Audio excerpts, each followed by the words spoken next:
یا ایھا الناس، اے لوگو، انا خلقناکم من ذکر و انثی وجعلناکم شعوبا وقبائل لتعارفوا ان اکرمکم عند اللہ اتقاکم۔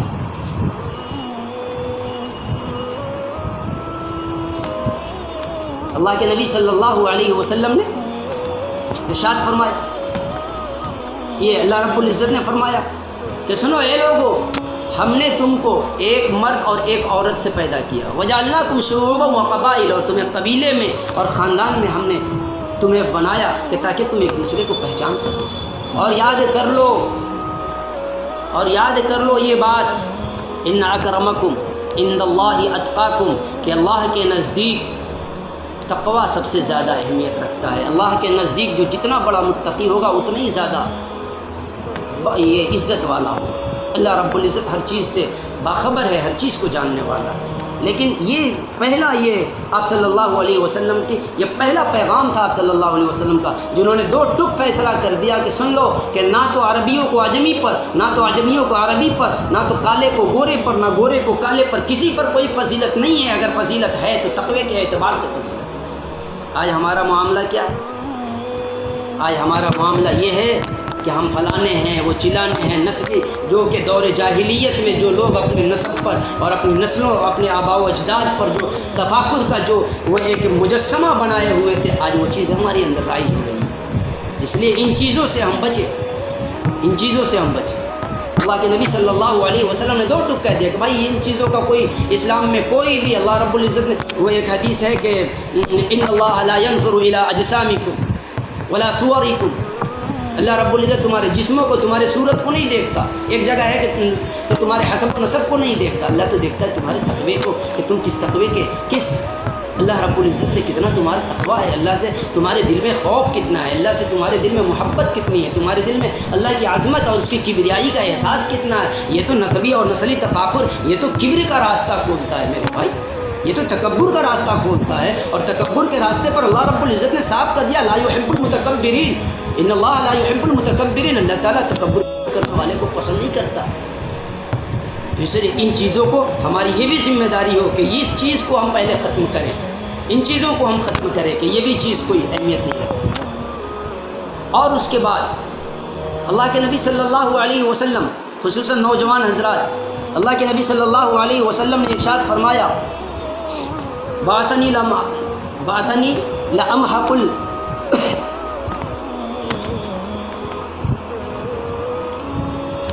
بعثنی لأمحق المعازف والمزامیر وامر الجاہلیہ والاوثان، کہ اللہ رب العزت نے ہمیں بھیجا ہے کہ تاکہ میں سنگیت کو، میوزک کے آلات کو، اور گانے بجانے کو، ان تمام چیزوں کو، اور جاہلیت کے رسم و رواج کو اور بتوں کو ختم کروں، توڑوں۔ اللہ نے اس لیے بھیجا۔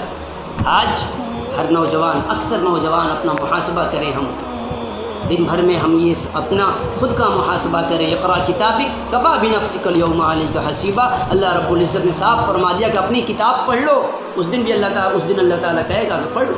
ہمیں ضرورت ہے کہ آج ہم پڑھیں اس کتاب کو، اپنے نامہ اعمال پر ہم محاسبہ کریں کہ آخر اللہ رب العزت نے ہمیں جو زندگی دی، ہمیں آنکھیں صحیح، زبان صحیح، دماغ صحیح، عقل صحیح، ہر چیز صحیح دی، ہم دن بھر میں آپ صلی اللہ علیہ وسلم نے جن چیزوں سے ہمیں منع کیا ہے، خود اللہ نے فرمایا ہے کہ وَآتَاكُمُ الرَّسُولُ فَخُذُوهُ وَمَا نَهَاكُمْ عَنْهُ فَانْتَهُوا، رسول جو چیز دے اسے ایکسیپٹ کر لو، جن چیزوں سے روک لے اسے باز کرو۔ تو ہم غور کریں، آپ صلی اللہ علیہ وسلم کو بھیجا گیا میوزک کو، بانسری کو، ان تمام جاہلیت کے رسم و رواج کو، اور پھر جاہلیت کے رسم و رواج کے ساتھ بتوں کی بندگی کو، بتوں کو توڑنے کے لیے بھیجا گیا تھا۔ لیکن آج اکثر نوجوانوں کے، معاف کیجیے گا، اکثر نوجوانوں کے جو وقت ہیں وہ میوزک کے دور میں گزرتے ہیں، میوزک میں گزرتے ہیں۔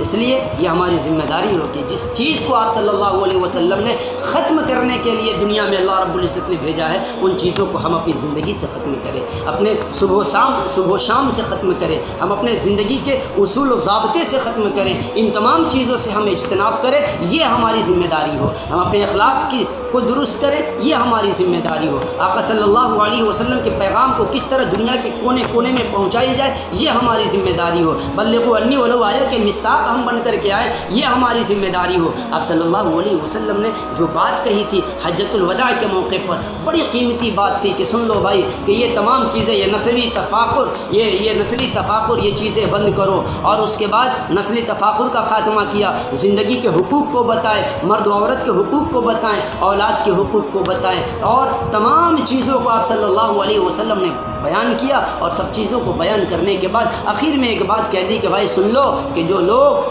شاہد ہیں وہ غائبین تک پہنچا دیں، جو شاہد ہیں وہ غائبین تک پہنچا دیں۔ تو ہمارا اس ربیع الاول کی آمد پر ہماری ذمہ داری یہ ہو کہ ہم رسول اکرم صلی اللہ علیہ وسلم کی تاریخ ولادت اور تاریخ وفات کے ساتھ ساتھ مقصد زندگی، مقصد نبی صلی اللہ علیہ وسلم کو سمجھیں۔ مقاصد کیا تھے؟ آپ صلی اللہ علیہ وسلم کی اس دنیا میں آنے کا مقصد کیا تھا؟ کیوں آئے آپ؟ کیا دے کر کے گئے؟ کیا چھوڑ کر کے گئے؟ ان کی وصیت کیا تھی؟ آپ صلی اللہ علیہ وسلم کے ان مقاصد کو، ان چیزوں کو ہمیں ضرورت ہے کہ ان چیزوں کو اخذ کرنے کی، ورنہ معاف کیجئے گا کہ اللہ رب العزت جب قیامت کے میدان میں جناب محمد عربی صلی اللہ علیہ وسلم سے ہمارا سامنا ہوگا اور ہم کہہ دیں گے، اللہ کے نبی صلی اللہ علیہ وسلم اگر پوچھ دیں گے کہ یہ بتاؤ کیا کیا کیا یا رسول اللہ، بڑی محبت تھی آپ سے، اور اتنی محبت تھی، اتنی محبت تھی کہ ہم نے ربیع الاول، 12 ربیع الاول کو بڑی دھوم دھام سے آپ کے محبت میں منایا۔ اللہ کے نبی پوچھ دیں گے کیوں؟ اللہ کے نبی صلی اللہ علیہ وسلم پوچھ دیں اگر کہ کیوں منایا، تو اس لیے کہ آپ اس دن پیدا ہوئے، تو تمہیں کیا فرق پڑتا ہے، کیا معاملہ؟ میں پیدا ہوا تو یہ کیا، تو اس میں خوشی کی کیا بات ہے؟ اس لیے کہ آپ نے جہالت کو ختم کیا، ضلالت کو ختم کیا، اور غیر اللہ کی عبادت کو ختم کیا، ایک اللہ کی وحدانیت کی دعوت دی، ایک دین کی دعوت دی، قرآن اور سنت ہمیں دیا، قرآن اور سنت دیا، اور زندگی کے ہر مقاصد کو آپ نے بتایا۔ آپ صلی اللہ علیہ وسلم کہہ دیں گے کہ اچھا رکو ایک بات بتاؤ، جتنی چیزیں بیان کی ہو اس میں کتنی چیزیں تمہاری زندگی میں تھی؟ ہم کیا کہیں گے؟ کتنی چیزیں تمہاری زندگی میں تھی؟ ہم کیا کہیں گے؟ یا رسول اللہ کچھ بھی نہیں تھی، صرف تھی تو کیا تھی؟ آپ کے محبت کے دعوے۔ میرے بھائی، محبت کبھی بھی دعوے کا محتاج نہیں ہوتی ہے، محبت کبھی بھی دعوے کی محتاج نہیں ہوتی۔ محبت دلیل مانگتی ہے اور دلیل دینی بھی نہیں پڑتی ہے۔ معشوق اور عاشق کا رشتہ اس طرح ہوتا ہے کہ معشوق جب معشوق کے گلی سے گزرتا ہے تو لوگوں کو دیکھ کر کے احساس ہو جاتا ہے کہ بھائی یہ محبت کا معاملہ ہے۔ ہم جناب محمد رسول اللہ صلی اللہ علیہ وسلم کی امت ہیں، یہ بہت بڑا احسان ہے اللہ رب العزت کا کہ اللہ نے ہمیں آپ صلی اللہ علیہ وسلم کی امت میں۔ محبت کا تقاضا کیا ہے بتاؤں آپ کو؟ حضرت ابوبکر صدیق رضی اللہ تعالی عنہ جناب محمد عربی صلی اللہ علیہ وسلم کے گھر جاتے ہیں، غور کیجئے گا، جناب محمد عربی صلی اللہ علیہ وسلم کے گھر جاتے ہیں، اور جب گھر پہنچتے ہیں تو پاتے ہیں کہ آپ صلی اللہ علیہ وسلم کی طبیعت خراب ہے، آپ صلی اللہ علیہ وسلم کی طبیعت خراب تھی۔ محبت کیا ہے غور کیجئے گا۔ حضرت ابوبکر رضی اللہ تعالیٰ عنہ اپنے گھر آتے ہیں اور اس غم میں کہ آقا بیمار ہیں، یہ خود بیچارے بیمار ہو جاتے ہیں، حضرت ابوبکر بیمار ہو جاتے ہیں اس غم میں کہ معشوق بیمار ہے۔ آپ صلی اللہ علیہ وسلم دوسرے دن شفا یاب ہوتے ہیں اور ٹھیک ہو جاتے ہیں، ابوبکر کے پاس آتے ہیں، ابوبکر کی بیماری کی خبر پہنچ جاتی ہے۔ آپ صلی اللہ علیہ وسلم تک جیسی خبر پہنچتی کہ یا رسول اللہ ابوبکر کل آئے تھے اور آپ کو دیکھ کر کے گئے ہیں، اسی وقت سے وہ بیمار ہیں۔ آپ صلی اللہ علیہ وسلم جاتے ہیں، ابوبکر کے دروازے پر پہنچتے ہیں، ابوبکر کے چہرے سے چہرہ، نہ آنکھوں سے آنکھیں ملتی ہے۔ آپ صلی اللہ علیہ وسلم کا یہ دیکھنا تھا کہ حضرت ابوبکر اٹھ کر کے بیٹھ جاتے ہیں اور کہتے ہیں کہ یا رسول اللہ آپ ٹھیک ہیں؟ تو ہاں اللہ کا شکر ہے میں بھی ٹھیک ہو گیا۔ یہ محبت کہ یار کو دیکھ کر کے بیمار ہو جائے اور یار اچھا تو دل چنگا ہو جائے، یہ محبت۔ حضرت سلمان فارسی رضی اللہ تعالیٰ عنہ کا وہ واقعہ آپ نے سنا ہوگا، بہت مختصر میں وقت چونکہ زیادہ ہو چکا۔ آپ صلی اللہ علیہ وسلم کے صحابی حضرت سلمان فارسی رضی اللہ تعالیٰ عنہ ایک جاتے ہیں آپ صلی اللہ علیہ وسلم کے قاصد بن کر کے، ایک یہ کسی ملک میں جاتے ہیں اور وہاں پر اسلام کی دعوت دینے کے لیے وہاں کے بادشاہ کو، گورنر کو دعوت دینے جاتے ہیں۔ اور جب وہ پہنچتے ہیں حضرت سلمان فارسی، تو جو اس وقت کا جو بادشاہ ہوتا ہے، گورنر جو بادشاہ جو سردار ہوتا ہے علاقے کا، سارے اپنے عمرا کو، سارے وزراء کو اکٹھا کر لیتا ہے، بلا لیتا ہے، اور ایک بڑا سا دسترخوان بچھایا جاتا ہے۔ اس دسترخوان پر سارے لوگ بیٹھ جاتے ہیں، کھانا تناول کرنے کا وقت شروع ہوتا ہے۔ حضرت سلمان فارسی بھی کھانا تناول کرتے ہیں، اللہ کا نام لے کر کے کھانا شروع کرتے ہیں۔ ہاتھ سے منہ کے پاس جانے کے بعد ایک لقمہ، تھوڑا سا ٹکڑا لقمہ کا زمین پر دسترخوان پر گرتا ہے، حضرت سلمان فارسی اٹھاتے ہیں، اٹھا کر کے صاف کرتے ہیں، اور صاف کرنے کے بعد واپس منہ میں ڈال دیتے ہیں۔ ایک غلام کہتا ہے اے سلمان یہ کیا احمقانہ کام کر رہے ہو، ارے تم اتنے بڑے بادشاہ کے دسترخوان پر ہو اور یہ ایسی ذلیل حرکت کر رہے ہو کہ گری ہوئی چیز کو اٹھا کے کھا رہے ہو۔ کیا جواب دیا تھا حضرت سلمان فارسی نے؟ حضرت سلمان فارسی نے جو جواب دیا تھا، اگر اس جواب کو ہم سمجھ لیں، اللہ کرے کہ ہمیں سمجھ میں آ جائے، تو یقیناً نبی کی محبت میں سرشار ہونے کے لیے یہ بات کافی ہے۔ کیا کہا تھا حضرت سلمان فارسی نے؟